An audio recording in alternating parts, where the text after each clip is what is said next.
Kak, gue dengar sekarang lagi ada yang mau IPO ya, si Mitratel.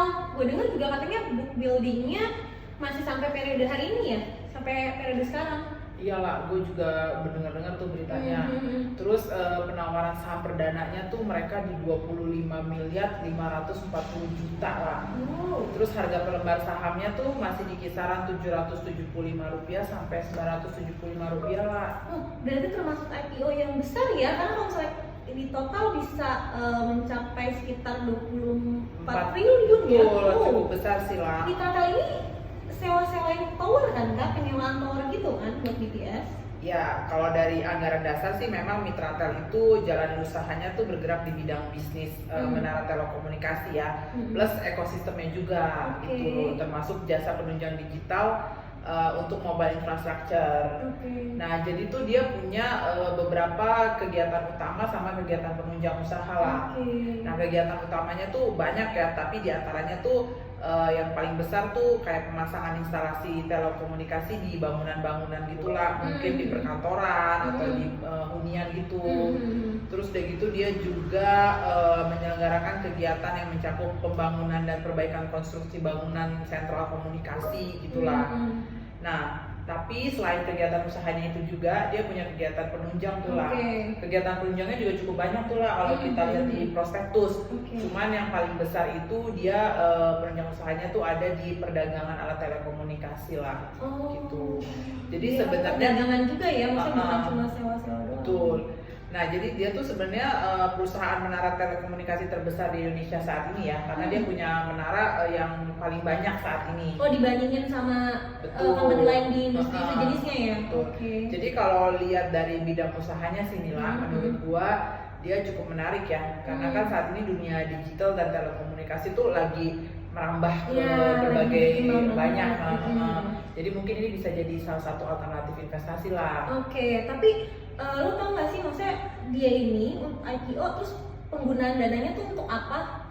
Kalau baca di prospektusnya sih lah, dia 90% tuh dana IPO-nya untuk ekspansi bisnis lah. Jadi dari 90% itu dia bagilah 44% dia akan pakai untuk modal organik, terus 56% dia pakai untuk modal anorganik. Nah, baru sisanya yang tinggal sekian persen itu dia pakai untuk keperluan perusahaan lainnya. Pokoknya intinya si penggunaan dana IPO itu dia benar-benar pure untuk ekspansi bisnis. Gitu, bukan untuk kepentingan misalnya kayak pelunasan hutang gitu, bukan sih kalau yang gue baca di prospektusnya ya. Berarti bagus ya, maksudnya dia benar-benar penggunaan dananya itu mostly mayoritas buat ekspansi. Bukan maksudnya pelunasan hutang atau apa. Nah, gue juga sempat iseng sih Kak, karena kan maksudnya ini udah dari kemarin-kemarin kan dengernya. Kalau gue sempat lihat dari laporan keuangannya nih. Nah, kalau misalnya gue lihat dari laporan keuangannya ya, kayak total asetnya nih ya. Kalau gue lihat total asetnya itu dia meningkat terus nih dari tahun 2018 sampai periode terakhirnya 30 Juni 2021. Karena kalau nggak salah gue sempat baca dia ada penambahan beberapa menara sekitar 6 ribuan kalau nggak salah di kuartal 2 2021 ya lah ya. Iya, mungkin itu juga ya, maksudnya makanya asetnya dia lumayan cukup signifikan naiknya kan. Terus gue juga lihat sih kas dan secara kasnya dia juga cukup meningkat gitu kan. Terus ya kalau misalnya dari liabilitasnya dia juga meningkat sih, ada peningkatan, cuma mungkin nggak terlalu signifikan ya. Kalau misalnya yang gue lihat di sini sih ada peningkatan di utang sewanya dibandingin sama periode sebelumnya tuh.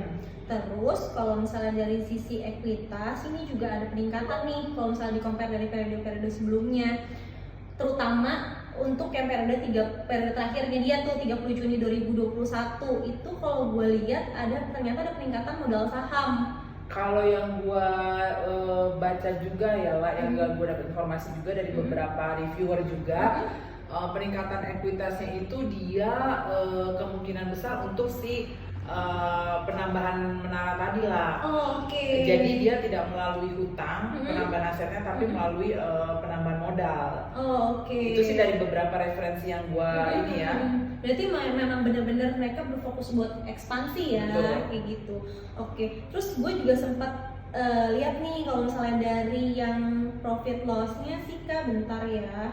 Kalau gue lihat ya dari profit loss-nya dia setiap tahunnya masih laba sih, masih laba ya? Dari 2018 sampai dengan periode 2021. Pendapatannya pun untuk di 30 Juni 2021 nih ya nggak beda jauh lah sama periode 31 Desember 2020, masih oke lah ya.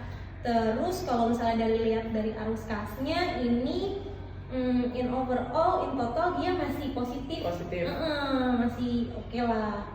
Terus gue juga sempat iseng nih Kak, gue compare sama industri sejenisnya dia. Tapi ini sebelumnya udah pernah, maksudnya IPO-nya udah cukup lama sih, si Tower sama Tebik. Nah, kalau misalnya gue lihat, gue compare ya sama industri sejenisnya ini, kalau misalnya untuk PBV-nya ini dia paling kecil. Paling bagus itu si Tower, karena dia paling kecil. Nah, untuk si Mitratel ini dia termasuk yang premium, jadi in the middle lah di antara Tebik sama si Tower. Terus untuk pernya ini dia juga paling tinggi ternyata dibandingin dua industri sejenisnya, dua PT sejenisnya. Terus untuk return on equity-nya tapi dia paling kecil. Nah, tapi untuk DER-nya dia paling bagus nih Kak, karena dia 0,98, masih di bawah 1. Mungkin ini sejalan sama cara penggunaan dananya ya, karena dia nggak ada untuk hutang, pelunasan hutang dan segala macam itu. Bener lah. Nah, tadi kan lu udah lihat tuh ya lah secara historis performance finansialnya mereka. Nah, coba deh kita sekarang coba bedah untuk bisnis prospeknya mereka ya. Oh iya, bagus. Kan soalnya kalau kita mau invest, pasti kan kita lebih memikirkan prospeknya kan. Kedepannya gimana gitu kan. Gua ada baca beberapa referensi nih yang mengupas tentang prospek si Mitratel. Nah, kalau yang gue baca nih, mereka tuh ada membedah dari beberapa sisi lah.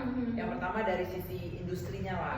Dari sisi industri itu, Mitratel itu masih punya kesempatan untuk mengembangkan bisnis cukup baik ya.